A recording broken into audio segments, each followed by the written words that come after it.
Et nous voilà sur le PC les bros. Alors, vous avez sous les yeux donc le fichier Excel que j'utilise lorsque je décide d'acheter un bien. Ça me permet un petit peu d'avoir un ensemble de données, un ensemble de métriques et de savoir un petit peu où je vais. Donc c'est vraiment ce fichier-là que j'utilise. Alors il est très simple, hein, il n'y a rien de très compliqué. Vous pourrez même le faire chez vous à votre sauce si ça vous chante. Dans tous les cas, je mettrai le fichier en description que vous pourrez télécharger si ça peut vous simplifier un petit peu la vie. Donc ce qu'on va faire, c'est on va partir d'un bien et on va un petit peu faire ça ensemble. On va rentrer un petit peu les informations et je vais vous dire un petit peu à quoi ça correspond pour ceux qui sont pas forcément de la partie ou qui débutent. Alors, tout d'abord, donc prix d'achat du bien. Ça, je pense qu'il n'y a pas besoin d'explication, hein. Admettons, on part sur un bien qui coûte 200 000 euros. On va avoir des estimations de notaire qui sont précalculées. En général, c'est 8%. Bon, après, ça peut bouger un petit peu. Moi, ce que je fais, c'est que quand j'ai les biens en main, après, je rentre les vraies valeurs, hein, les vrais chiffres, etc. Mais on va laisser sur la simulation et l'estimation. On va partir du principe qu'il y a un coût total de travaux de 50 000 euros. Le taux d'emprunt du crédit en pourcentage, alors ça, le mieux, pour avoir les données, on va se rendre, donc du coup, je vais utiliser un simulateur de calcul de mensualité du prêt. Donc admettons que du coup on ait besoin de 200 000 euros plus 50 000 euros de travaux et qu'on finance aussi le notaire. On va partir sur 270 000 euros. On va prendre une durée de 20 ans. On va prendre des chiffres ronds. Voilà, donc là d'après la moyenne, donc à savoir qu'on est en juillet 2022, et ben ça me dit que le taux d'intérêt avant négociation est à peu près de 1,84% avec un taux d'assurance à 0,34. Donc ça, c'est des chiffres. Il faudra que vous travailliez un petit peu de votre côté pour vraiment prendre la mesure de la chose. Mais nous, ce qui nous intéresse, du coup, c'est 1422 euros par mois pendant 20 ans. Donc 20 ans, c'est 240 mensualités. Donc on va aller reporter ça dans le tableau. Donc on va partir sur 240 mensualités et 1422 euros par mois de mensualité de remboursement.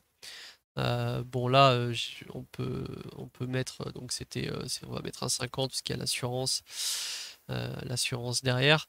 Ça, c'est des valeurs que vous pourrez remplir. Par exemple, les frais de dossier, ça 0, mais généralement, c'est à peu près 500 euros. On a un frais de garantie hypothécaire sur le bien lorsque l'on contracte un crédit auprès d'une banque. Donc, on va partir sur des valeurs, sur ces valeurs-là. Ça, par contre, c'est pas bon. Je pense que il y a une erreur. Donc ça, je pense que c'est plutôt égal à ça. Voilà, donc ça fera un crédit fini qui sera aux alentours des 340 000 euros. Alors après, toute la partie orange et violette, ça va concerner donc la taxe foncière du bien. Donc ça, c'est une valeur, enfin c'est une donnée que vous allez demander soit au vendeur, soit à l'agence immobilière. Donc on va laisser 4 000 euros, c'est pas trop mal. Donc l'entretien partie commune, on peut mettre une trentaine d'euros si on a une personne qui fait le ménage. L'assurance du bien, bah, c'est évidemment le coût de l'assurance que vous aurez contracté. Alors s'il y a un ascenseur ou pas, et au niveau des charges, s'il y a un syndic ou pas, si l'eau est prise en charge ou pas. On va laisser 50 euros au niveau de l'eau. Euh, Par la suite, donc appartement 1, 2, 3, 4, 5, 6, ça c'est déjà pré-rempli, mais on va partir du principe que on a un bien à 200 000 euros constitué de 5 appartements. Donc on va enlever ces valeurs-là et on va dire qu'on va laisser ces valeurs-ci. On va avoir donc un T5 de 120 mètres carrés, on va avoir un T2 40 mètres carrés, un T3 75 mètres carrés, on a un deuxième T5 et un deuxième T2. Voilà globalement sur la simulation ce qu'on va prendre avec ces données-là. Ensuite, le tableau, lui, va se remplir tout seul. Donc, c'est-à-dire que donc là, on va avoir la location hors charge, ensuite le total des charges et le total, donc revenu locatif mensuel à 2200 euros hors charge, plus 170 euros de charges locatives. Ce qui va nous donner une mensualité à 2370 euros. D'accord? Et soit 28 440 € de revenus total à l'année. Et par rapport à notre crédit, on peut voir que globalement, le cash flow net mensuel sera de 490 €, donc aux alentours des 500 €. Et si on est en indivision ou qu'on est en association, bah, ça fera une 250 € par personne. Moi, j'ai cette valeur-là parce que j'achète la plupart de mes biens en indivision. Enfin, en tout cas en association. Pas forcément en indivision, mais en association. Par rapport à ces valeurs-là, donc là, c'est très simple, hein. Vous, une fois que vous achetez le bien, vous n'avez plus qu'à après remplir toutes les cases qu'il faut modifier. Et ça va vous sortir automatiquement donc un rendement brut, un rendement net. Et ensuite, il y a ces trois petites lignes. Donc le rendement net vacances locatives 10%. Donc ça permet de savoir que là, on a un rendement net de 6% malgré que toute l'année, on ait 10% des lots qui ne soient pas loués. Le taux de couverture avec vacances locatives 1,39. Ça, c'est une métrique utilisée par la banque. Donc faudrait que je vous en parle un petit peu plus sérieusement. C'est une valeur qu'on n'a pas forcément en tête, surtout quand on est débutant. Mais la banque se base pas mal sur le taux de couverture. Donc si la valeur, il me semble que de mémoire, si la valeur elle est comprise entre 1 et 1,15, c'est un projet qui est moyennement viable. Si c'est entre 1,15 et 1,30, ça commence à être bien. Et si c'est au-dessus de 1,30, c'est considéré comme safe, entre guillemets. Pour la banque, vous êtes plutôt bien. Donc attention, les valeurs que je dise là, il y a peut-être une vérification à faire. Il faudra vraiment que je me renseigne, que je vous donne exactement les bonnes valeurs si ça vous intéresse. Et donc j'ai quand même mis que le rendement net avec 70% des loyers, parce qu'en fait la banque va partir du principe qu'il va y avoir au moins 30% de vacants annuels. C'est leur sécurité. Donc là, on voit qu'avec un rendement net à 70% des loyers, on est quand même sur un rendement à 4,3%. Donc c'est pas mal du tout. À savoir que là, on part vraiment du principe que ça sera une location standard, hein, donc c'est-à-dire un bail annuel. C'est pas de la courte durée.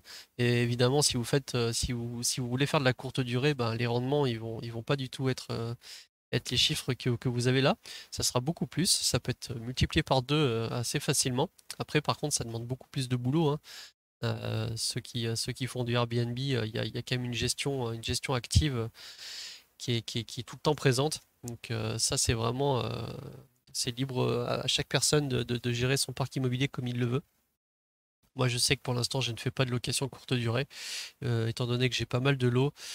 C'est déjà des fois bien assez contraignant quand on a 3-4 locataires en même temps ou sur le même mois qui décident de déménager. Et ben, le temps de faire les états des lieux, les petits travaux de rafraîchissement, s'il y a des améliorations à faire dans les lots. Donc tout ça, c'est bien à prendre en compte. Mais c'était surtout pour vous montrer un petit peu qu'avec une toute petite fiche de simulation très simple, on peut arriver assez facilement à voir, ou en tout cas, surtout au niveau des chiffres, à savoir où on va.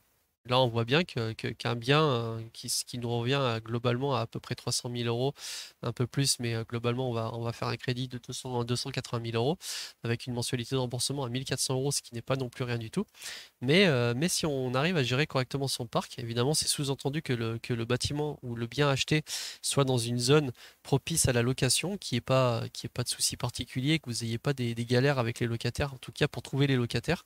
Moi, je sais qu'avec mon associé, on a vraiment pas de soucis. Généralement, les appartements, quand ils sont vacants, ils le restent pas plus d'une semaine, donc on n'a pas beaucoup de vacances locatives.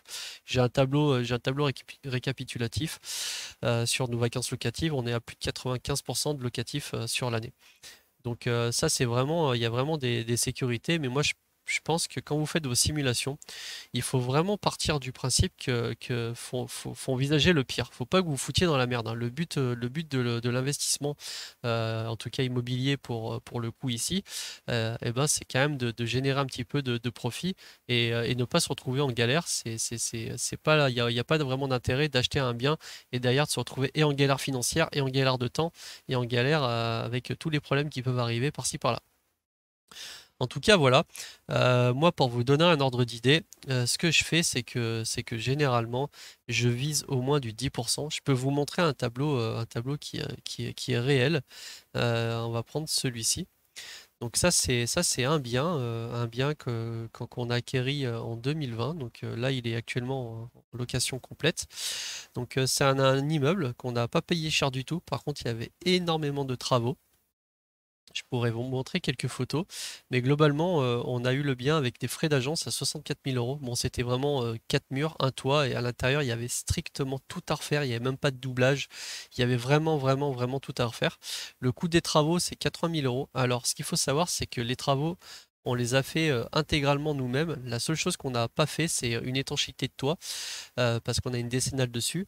Et on a fait faire une dalle et un escalier béton, un escalier coulissant en colimaçon, pardon, qui monte jusqu'au troisième étage. Mais sinon, sur ces 80 000 euros, on a 60 000 euros de matériaux purs, que ce soit placo, laine de verre, plomberie, électricité, enfin tout ce qui est vraiment les matériaux pour faire la rénovation complète. Donc là, on voit que c'est un bien bon, qui a un très gros rendement, puisqu'on est sur un rendement net à 12,5%. Donc c'est excellent. Comme on peut le voir, donc on a des mensualités de remboursement à moins de 700 euros en totalité du bâtiment. Et on a un cash flow, là c'est les vrais chiffres, hein. Ça c'est les vrais chiffres que j'ai rentrés. Donc on a 1830 euros, toutes charges comprises, de rentrée locative mensuelle. Donc ça dégage un gros cash flow. Alors juste je glisse parce qu'au cas où qu'il y ait des nouveaux, des personnes qui se lancent dans l'investissement locatif, le cash flow c'est vraiment ce qui va vous rester une fois que vous aurez payé vos crédits et toutes vos charges. En gros, c'est ce que vous mettez dans votre poche. Donc là, quand je parle de cash flow net mensuel, pour le coup là c'est du net parce que ce bien-là est en location meublée non professionnelle et donc il n'y a pas de eh ben, il n'y a pas d'impôt dessus. On a tellement de déficit qu'on se retrouve à ne pas payer d'impôt. C'est totalement légal, hein. C'est un petit peu la niche fiscale de l'immobilier locatif en France, hein, le LMNP, donc location meublée non professionnelle. Je ferai une partie là-dessus un petit peu plus tard. Vous pouvez vous renseigner de votre côté. C'est vraiment pas mal pour débuter. Donc voilà un petit peu les chiffres qu'on peut avoir. Et ben, quand on commence à avoir un petit peu d'expérience, bon, je vous cache pas que ça fait quelques temps que je fais ça. Maintenant, vous pouvez pas arriver débutant et vous taper la rénovation complète d'un bâtiment sans avoir de connaissances ou sans avoir au préalable vraiment une bonne expérience. Après, tout s'apprend, hein. Moi, je ne connaissais pas tout ça au début. J'ai dû tout apprendre. Alors, c'est sûr que ça a un gros inconvénient au niveau du temps. C'est très chronophage, mais je regrette pas du tout. Disons que ben, moi, j'y étais un petit peu contraint parce qu'il y a un moment, j'étais bloqué, notamment chez moi. J'ai dû apprendre à faire des travaux pour limiter les coûts parce que je pouvais tout simplement pas me financer au début. Il y a de ça une dizaine d'années. Mais on peut vraiment arriver à avoir des gros rendements. À savoir que ça, c'est un bien que j'ai trouvé sur le Bon Coin, hein. Donc, pour revenir un petit peu sur la vidéo précédente, donc c'est possible. Ce bien-là était tellement délabré. Par contre, le bâtiment lui-même extérieur et au niveau de l'emplacement, il était vraiment top, mais il y avait tout à refaire à l'intérieur, donc sur 3 étages plus un rez-de-chaussée. Donc ça a fait beaucoup de boulot. Mais on peut arriver à des chiffres très intéressants. Donc là, on voit clairement qu'un un bâtiment qui nous revient à 140 000 euros globalement, va générer 1000 euros de cash flow tous les mois. En tout cas, voilà, j'espère que ça pourra vous aider. Donc, je mettrai le lien en description de cette vidéo pour pouvoir télécharger la simulation pour ceux qui ont Excel. Et vous pourrez un petit peu faire vos simulations, à savoir que moi, par exemple, quand j'achète un bien et que je connais très bien ma zone, donc du coup, je vais savoir le nombre d'appartements, je vais pouvoir pré-remplir des loyers par rapport à ce qu'il y a en moyenne sur le marché. Ensuite, remplir toutes les données que je vais avoir, et puis je vais pouvoir jouer sur le prix avec une estimation de travaux plus ou moins réel, parce que forcément, plus on a de travaux et moins on va tomber juste, mais à 10 000 euros près, c'est possible quand on a un peu d'expérience. Et ensuite, je vais jouer sur le prix dans ma simulation pour savoir un petit peu au niveau de ma négociation, de combien il faut que je négocie pour entrer dans mes critères. À savoir que, comme je vous disais tout à l'heure, je vise quand même du 10% si possible. Bien évidemment, après, ça va dépendre de plein mal de choses. Je peux accepter un 8% sur un bien qui est exceptionnel, il n'y a pas de souci. Mais la règle des 10% est vraiment importante, ça évite de se mettre dans la merde. Voilà, bah écoutez les amis, j'espère que cette vidéo vous aura plu, que vous aurez appris quelques petits trucs. Si ça peut vous faire gagner du temps, n'hésitez pas à télécharger le document en description. N'hésitez pas à activer la cloche, j'ai pas mal de vidéos qui vont arriver. En tout cas, je vous souhaite une bonne fin de soirée. Salut, salut!